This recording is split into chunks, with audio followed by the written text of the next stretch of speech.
Don and Kevin had spent years knee-deep in rust and wreckage, salvaging the forgotten machinery of the past. Before we continue, please take some time to subscribe to Dailydose, like, and share this video. This job, though often dirty and monotonous, had a strange allure. It was like opening time capsules left behind by history, sometimes boring, sometimes bizarre, and once in a while unforgettable. That's what they thought as they were called in for yet another mission, help retrieve a dried-up submarine. But this assignment came with a twist. Alongside the usual tools and gear, they were also saddled with training a new guy, Carl. What none of them knew, as they rolled toward the site under an overcast sky, was that this wasn't going to be a typical salvage job. It was going to change everything. When the trio arrived, they saw other workers already swarming the area, buzzing like bees preparing for extraction. But then they saw the submarine. Towering above them, coated in corrosion and time, it was a behemoth from another era. Carl, wide-eyed, let out a low whistle. "You sure this thing hasn't time-traveled here?" he joked. Don and Kevin exchanged glances. "Welcome to the job," Don muttered. The first few hours were uneventful. They measured the exterior, reviewed any available schematics, and checked for hazardous leaks. Once that was done, the moment finally came. Don grasped the hatch handle and pulled. It creaked open with a thunderous groan, revealing darkness within. He stepped 1 foot inside, then stopped. A rumble filled the air. At first, they thought it was thunder, but it didn't fade. It grew louder, tires crunching gravel, doors slamming. The three men turned just in time to see a caravan of black SUVs rolling in fast. Ignoring the perimeter cones and warning signs, the vehicles skidded to a halt near the sub. Then, out stepped several men stern-faced, dressed in black suits and wearing dark sunglasses. It looked like a scene from a spy movie. "What the hell is this?" Kevin whispered. Before they could react, one of the men barked up toward the workers. "Clear the area immediately. You have 60 seconds. His voice was harsh, commanding, and void of any emotion. When no one moved, he shoved the nearest worker aside. The rest of the workers scattered. Don, Kevin, and Carl didn't wait for a second warning. They grabbed their gear and backed off. As more SUVs arrived, one man stood out. He wore a bulletproof vest, clearly labeled FBI. Kevin nudged the others. "That's legit. This just got serious." Overwhelmed and confused, the trio decided to regroup at a nearby restaurant. As their co-workers headed home, Don, Kevin, and Carl remained seated at a booth in the back, sipping coffee and piecing things together. Why would the FBI care about some old sub? Carl asked, fidgeting with his fork. Don shrugged. "Maybe something inside? Classified tech?" "Only one way to find out," Kevin replied, half joking. That night, with the restaurant closed and the streets quiet, the three men found themselves crouching in shadows near the submarine site. Armed guards now patrolled the area, carrying rifles and earpieces. Carl squinted from behind a crate. "This is more than just a cleanup crew. Something's off," Don muttered. "We're insane for doing this."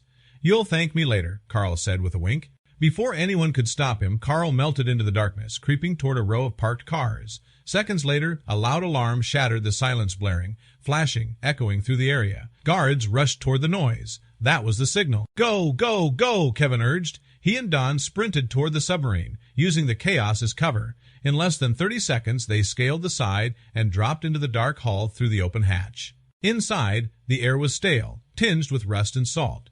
Don and Kevin moved quickly, whispering Carl's name but getting no response.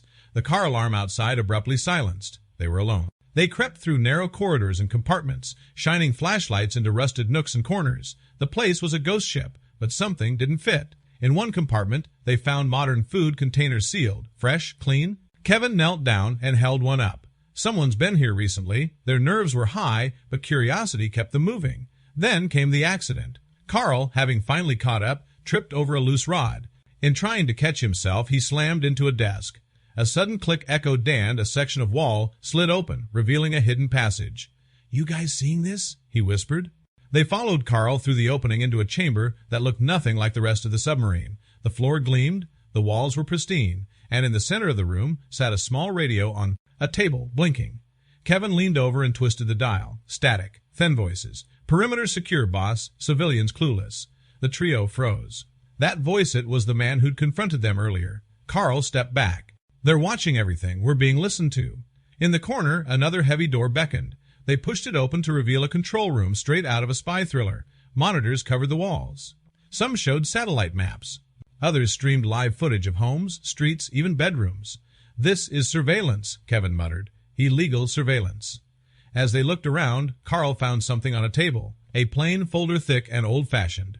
Inside, detailed files on individuals, names, addresses, photos. This is bad, Carl muttered. Suddenly, Don accidentally bumped a button on one of the consoles.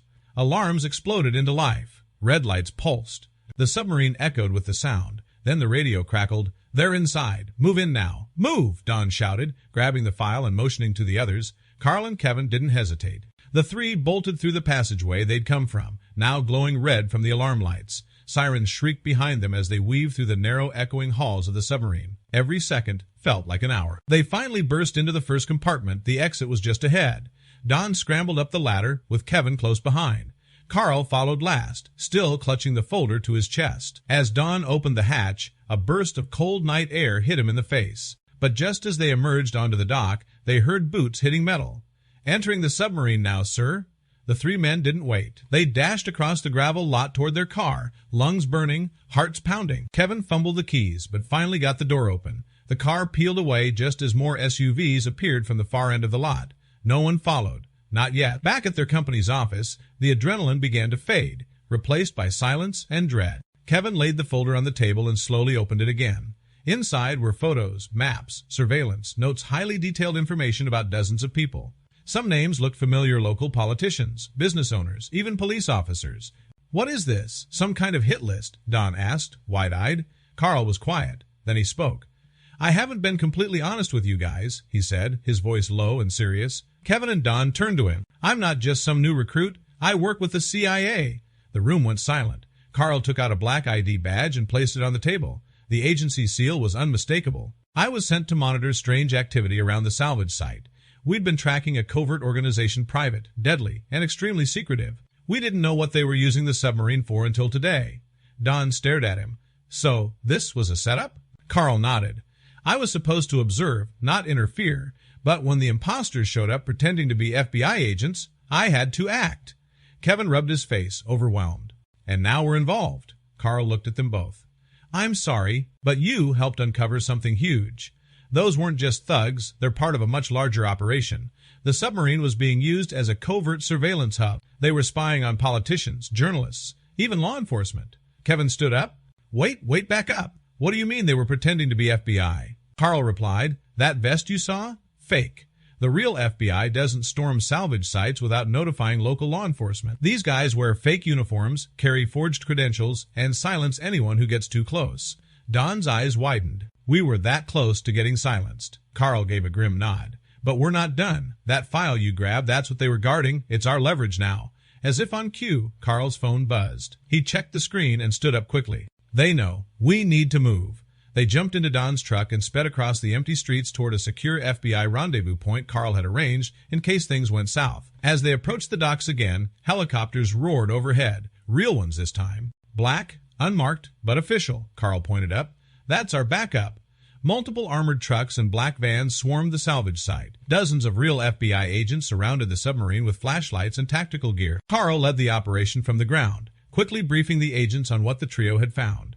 Don and Kevin stayed behind, out of sight, but they watched as law enforcement stormed the sub. A half hour passed. Then Carl emerged from the hatch, holding another folder. "It's all here," he said to his superior. "We got them." That night, news broke of the operation. A secret surveillance ring dismantled. The public learned only what they needed to know: that a salvage crew's curiosity had exposed one of the biggest domestic intelligence scandals in decades. For Carl, the job wasn't over. The CIA and FBI spent the next several months tracking down every name involved. Dozens of arrests were made. Hidden servers and surveillance gear were seized across the country. The rogue organization was shut down piece by piece.